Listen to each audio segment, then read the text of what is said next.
This third part of the video is about the theme of no history. So, medieval Europe, the times of knights, King Arthur, knightly tournaments, feats for the sake of beautiful ladies, the war between the white and red rose, the romance of a princess watching from the window, waiting for her beloved while he defeats dragons. Pay attention to the warrior's suit. How suitable is it for battle? Here, a mandatory attribute is an iron bucket on the head with slits for the eyes. It is certainly not as beautiful as a Spartan helmet, but it is just as absurdly made. How can one fight in battle while looking through these slits?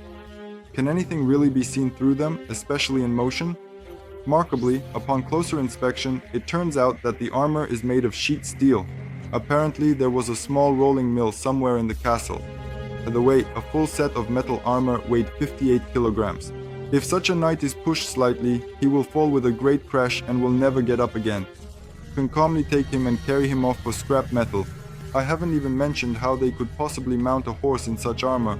A knight's one-handed sword weighed 7 kilograms, and a two-handed sword weighed 15. So how many times could one swing such a sword? You swing it 2 or 3 times, and that's it. You're already exhausted. But that doesn't matter. After all, it was all made not for battles, ultimately. Again, to create an image. A dark, yet attractive time, where stern men swore on blood, and their wives took vows of silence or something like that. All of this is a literary romance, not history. Let's take the construction of the White Sea-Baltic Canal as the basis today, which lasted from 1931 to 1933. We won't go into details, but just look at the numbers. We won't delve into the details of these years, just look at the numbers. We are told that it was built in 600 days by prisoners. What does the Bellemore Canal represent? This is by no means a channel dug with shovels and filled with water. It is a complex engineering structure, extending 227 kilometers. It includes 128 facilities, 19 locks, and 15 dams. Dams, 33 artificial channels, 5 hydroelectric stations, and many other structures.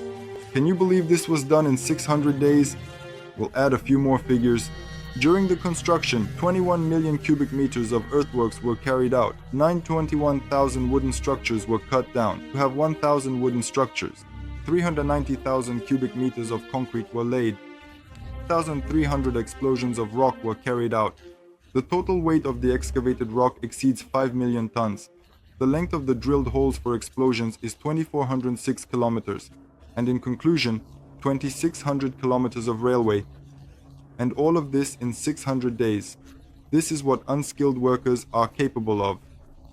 Having only hand tools, shovels, crowbars, chisels, hand saws, stretchers, and wheelbarrows. For better understanding, let's calculate what these labor heroes had to do each day. To produce 35,000 cubic meters of earthworks. To drill 4,000 meters in solid rock for laying explosives. And this, by the way, is 5.5 meters every minute over a 12-hour workday. I am not even counting the time for lunch and rest. Try to chisel out 5 meters with a crowbar in 1 minute. Even with modern technologies, using a perforator and all other tools, it is simply impossible to do this. And they somehow managed to drill 5 meters in a minute with a crowbar, a pick. I don't know what they worked with, to be honest. But let's listen further. To carry out 7 explosions and remove 8,300 tons of rock at a rate of 11 tons per minute, to lay 650 cubic meters of concrete, and to build 4 kilometers of railway with all communications. I think there is no point in continuing.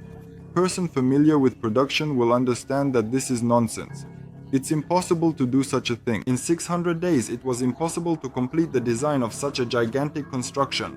By the way, about the projects, when we look at the magnificent buildings of past eras, we are amazed by their beauty and grandeur. All these castles, fortresses, cathedrals, and palaces are masterpieces of architecture. One thing is only unclear. How could they have been built in those distant times? Numerous researchers are trying to figure this out, as the explanations of official historians seem ridiculous and absurd. I want to point out one aspect that is usually overlooked, but without which none of these buildings and structures could have come to light. As you may have guessed, it is design. Nothing can be built without project work. Even a shed in a summer cottage requires at least a working drawing. And such structures, like the Hermitage, must be accompanied by tons of design documentation. Even small interior elements are made according to separate projects. However, there are no projects for any of the hundreds of thousands of buildings on Earth. There are only drawings that supposedly depict the stages of construction. Therefore, if these buildings were actually built by someone, there should be design documentation for them. Design is not just creating a drawing on paper. It is a vast range of various works that must be carried out before the start of construction. What is needed to create a project, Deep? 1. Construction regulations governing engineering surveys. Design and construction are governed by SNPs. But I remind you, SNPs appeared in the USSR only in 1954. People capable of carrying out such activities: surveyors, geodesists, architects and builders. 3. Special equipment for topographic surveys, geodetic studies, drafting, copying equipment, and finally, tons of paper. To create all this, there must be developed instrument engineering, cellulose paper and chemical industries, machine engineering, energy, and so on. I would note that all this is needed not for construction, but only to ensure design work. 4th. Time. Design is quite a lengthy process. I can say that even for the design and approval of a simple structure like a barrack, it took from 6 months to a year. Imagine how much time it would take to design Petersburg, with its canals, drawbridges and everything else. History says nothing about the design. Why? Because a system of education and corresponding industry must accompany projects. But as we know, none of this existed. Otherwise, historians would have to explain how the foundation of the Taj Mahal in India was calculated, who taught the builders of the Celtic cathedral about strength of materials, and where topographers, diadists, and technologists of ancient Rome were trained. It is much easier to show knights in iron armor, Roman senators wrapped in sheets, and Spartans in metal helmets. History is a gallery of beautiful pictures and nothing more. There was no history. This wonderful world was not built by anyone. It appeared suddenly with ready-made houses, factories, railways, power plants, and so on. I have talked about this in many of my videos, as history is completely fabricated. It is filled with inconsistencies and absurdities.